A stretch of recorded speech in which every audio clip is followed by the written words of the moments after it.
नमस्कार शेतकरी मित्रांनो.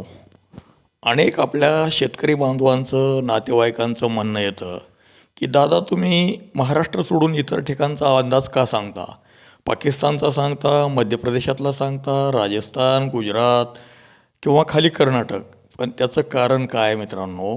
हवामान हा विषय असा असतो, की कुठंही एका जागेवर ते ढग तयार होऊ शकत नाहीत. त्याचं वहन होऊन इकडचे तिकडं जातात.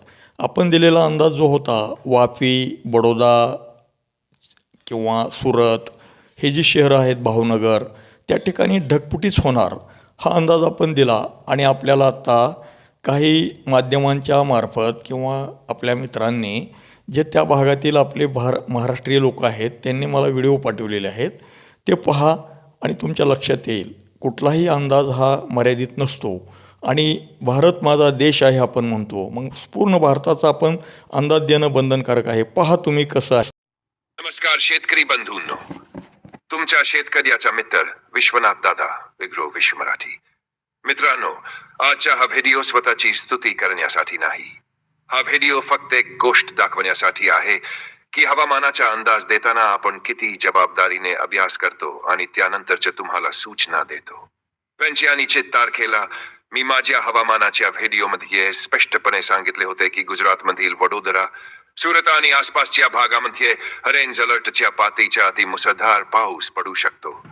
त्यावेळी मी रडार, ढगांची रचना आणि हवामानातील बदल दाखवून पूरसदृश्य परिस्थिती निर्माण होण्याची शक्यता व्यक्त केली होती. आता तुम्ही स्क्रीनवर पाहत आहात ते व्हिडिओ त्याच्या भागातील आहेत. हे फेसबुकवरून मिळालेले प्रत्यक्ष दृश्य आहेत. या दृश्यामध्ये रस्ते पाण्याखाली गेलेले दिसत आहेत. अनेक ठिकाणी वाहतूक विस्कळीत झाली आहे आणि पूरसदृश्य परिस्थिती निर्माण झालेली आहे. मित्रांनो, मी वारंवार सांगतो की हवामानाचा अंदाज हा फक्त आकाशाकडे बघून दिला जात नाही. त्यासाठी अनेक हवामान मॉडेल्स, रडार, आर्द्रता, वाऱ्याची दिशा, हवेचा दाब, ढगांची वाढ, समुद्रातून येणारा ओलाव्याचा प्रवाह आणि अनेक तांत्रिक बाबींचा सखोल अभ्यास करावा लागतो. त्यानंतरच्या आपण शेतकऱ्यांपर्यंत माहिती पोहोचवत असतो. आज तुम्ही स्वतः पाहत आहात की त्या दिवशी दिलेला इशारा प्रत्यक्षात किती अचूक ठरला. म्हणूनच मी प्रत्येक शेतकरी बंधूला एक विनंती करतो, हवामानाचा इशारा हा केवळ माहिती म्हणून न पाहता तो आपल्या शेतीच्या नियोजनासाठी वापरा. वेळेवर घेतलेला निर्णय अनेकदा मोठे नुकसान टाळू शकतो. मित्रांनो, हवामान हा निसर्गाचा विषय आहे. त्यामुळे 1% खात्री कोणीही देऊ शकत नाही. पण आपण शक्य तितका अचूक अभ्यास करून प्रामाणिकपणे आणि कोणतीही अफवा न पसरवता तुम्हाला वेळेआधी सावध करण्याचा प्रयत्न करतो.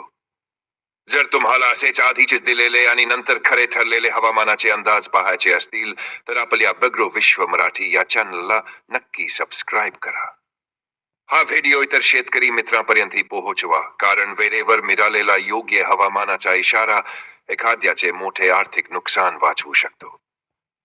मी पुढेही महाराष्ट्राच्या देशातील महत्त्वाच्या हवामान घडामोडींवर सतत लक्ष ठेवून तुम्हाला सर्वात आधी माहिती देण्याचा प्रयत्न करणार आहे. धन्यवाद.